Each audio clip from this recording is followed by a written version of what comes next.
સુરતના દુષ્કર્મના કેસમાં બીજેપીના મહામંત્રી આદિત્ય ઉપાધ્યાયની ધરપકડ.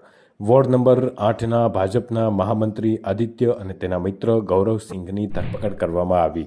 બંને મિત્રોએ સાથે મળી અને યુવતી સાથે આચર્યું હતું દુષ્કર્મ. સુરત પોલીસે બંને આરોપીઓને ઝડપી અને કાયદેસરની કાર્યવાહી હાલ હાથ ધરી છે.